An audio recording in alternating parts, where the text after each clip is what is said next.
Love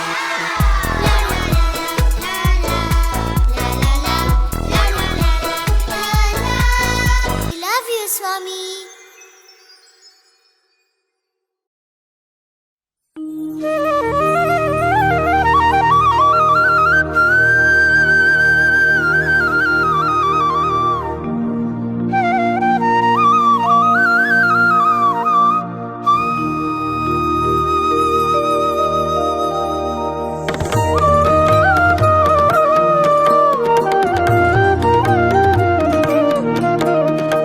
एकदन्तं महाकायं तप्तकाञ्चनसन्निभम् एकदन्तं महाकायं तप्तकाञ्चनसन्निभं लम्बोदरं विशालाक्षं वन्देऽहं गणनायकं वन्देऽहं गणनायकं वन्देऽहं गणनायकम्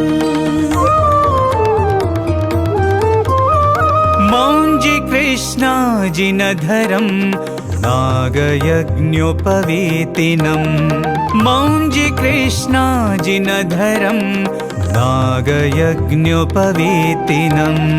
बालेन्दुविलसन्मौलिं वन्देऽहं गणनायकं वन्देऽहं गणनायकं वन्देऽहं गणनायकम्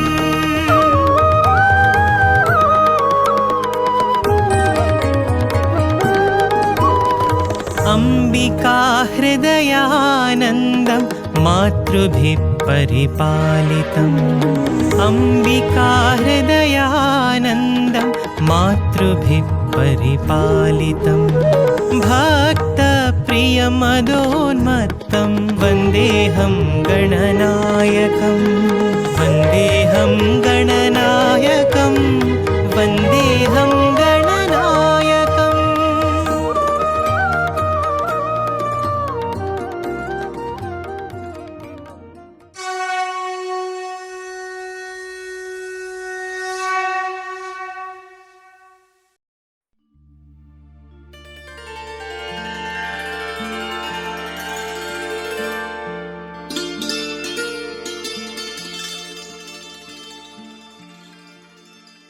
Grandpa, this is such a beautiful altar of Lord Ganesha. When will we bring Lord Ganesha? We have never celebrated Ganesh festival back in America.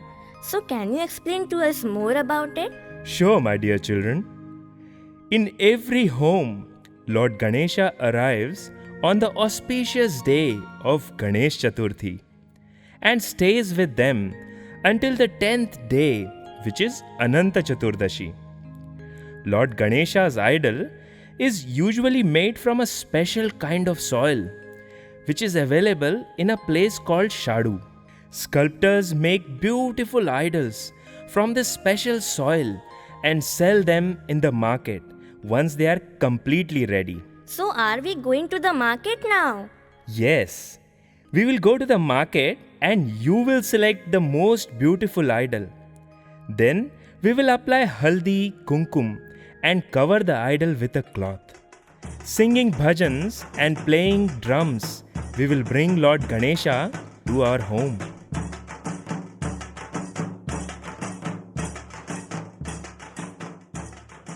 Grandpa, why do we offer modak to Lord Ganesha? Ha, modak. Mod means happiness. And Lord Ganesha gives us happiness. As we offer food to our guests, we will offer Lord Ganesha his favorite food, which is modak.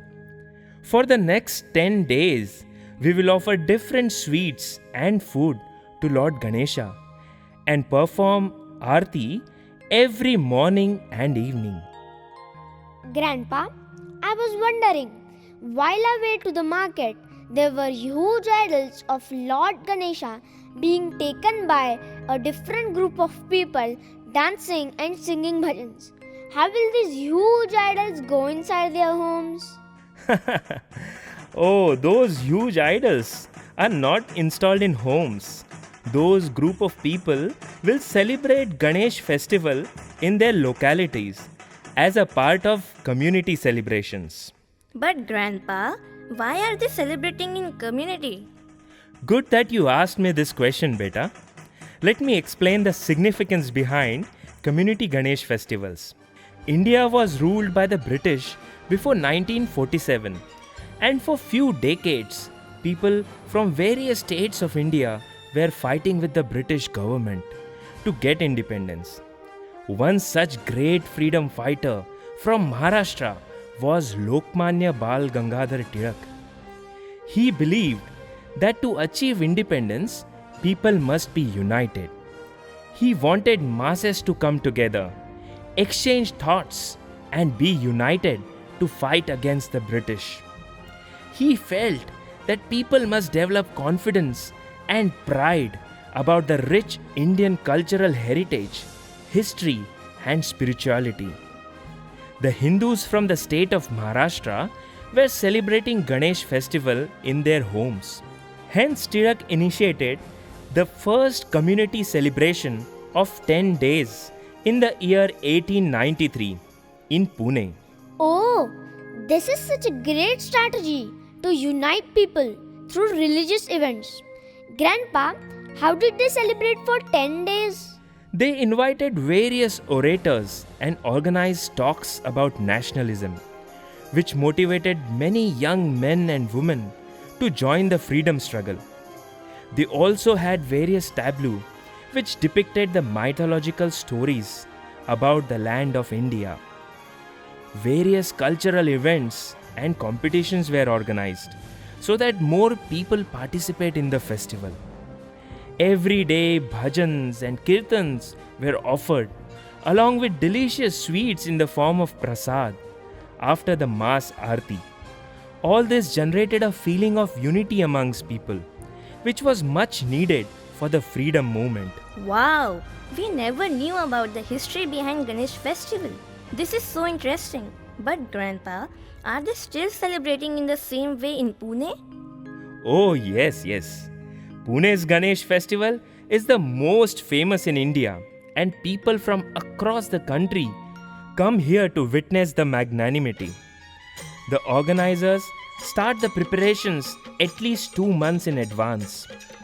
Beautiful altar and scenes are created with a theme for that year. The entire locality is beautifully lit with colorful lights which blink on the rhythm of music. One of the most famous Ganesha in Pune is Sri Dagdushet Halwai Ganpati. Did you also know that every morning during these 10 days, different masses of people offer the Ganapati Atharva Shirsham?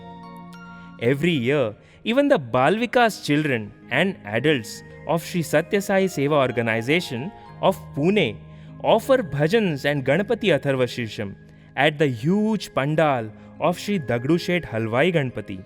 Oh, is it? Even me and Vijay can chant complete Ganpati Atharva Shirsham. Our Balvikas Guru taught us. Grandpa, are there any more famous Ganpati pandals in Pune?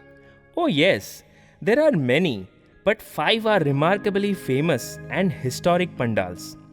Out of those 5, there is specifically one which is Guruji Talim Ganpati.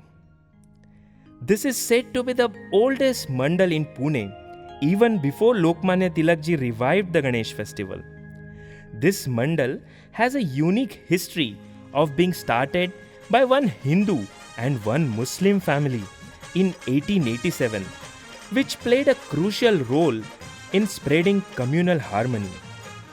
Beta, one thing I will tell you about another important festival which is celebrated during these 10 days. It is called Gauri Ganpati, also called Mahalakshmi in some households. Gauri is a form of Parvati and mother of Ganpati Bappa. It is believed that pleasing the goddess increases wealth and brings overall happiness in the lives of devotees. Oh, that's fascinating. What do they do with the Ganpati idols after 10 days? Well, they immerse the idol. In fact, the spotlight of the whole Ganpati festival is the immersion procession everywhere. The idols are carried in a grand procession from the pandal to the immersion spots on a specially designed chariot. People celebrate the immersion with great zeal and splendor. They get completely involved in the procession by dancing to the divine rhythms of drums, and the whole atmosphere reverberates with loud chants of Ganpati Bappa Moria. Every single person, including children to old ones, bid adieu to their favorite Bappa with teary eyes. Wow, this sounds like a sight to visit and witness with our own eyes. Grandpa, will you please take us to witness the immersion? Please? Of course, of course. You both have come all the way from the US to be a part of the Ganpati festival celebrations. Let me also tell you that the complete immersion procedure takes about 35 to 40 hours. The last two immersions in Pune are of? You both guess which one it could be? Must be Dagdushed Ganpati. Not sure which one is the other one. It is Akhil Mandai Mandal. But Grandpa, where exactly does this immersion happen? Do they immerse such huge idols in water bodies? No, my dear. Every year they have a symbolic small Ganpati, which are also placed and worshipped near the main big idols in the pandals. And these small idols are immersed in Pune's rivers, while the big ones are again taken back and placed in their respective temples. Although in Mumbai, the immersion takes place in the sea instead. One thing that strikes me is so many idols getting immersed in water. Aren't they polluting the water? You are right, my child. Some ignorant people also throw flowers, plastic, and ornaments in the water along with the idol. Some of the idols are not even made from dissolvable soil, which makes the water polluted. Oh, that's not the right thing to do. Yes, absolutely wrong. However, you will be happy to know in recent times, awareness amongst people is growing to safeguard and protect the environment and various forms of pollution. Like some people make eco-friendly idols, and in some places, the authorities keep artificial ponds to safeguard the rivers and sea from polluting. Despite all this, the charm of this festival is growing every passing year and never diminishing. During the procession, everyone in the crowd repeats the slogan, Ganpati Bappa Moria Pudcha Varshi Laukarya, which simply means, we wish to see you soon next year, my dear Lord. This was all about Maharashtra's most popular Ganpati festival. Grandpa, Vijay, shall we do Ganpati Bappa's Aarti now? Please join me. Ganpati Bappa! Moria! 1, 2, 3, 4. Ganpaticha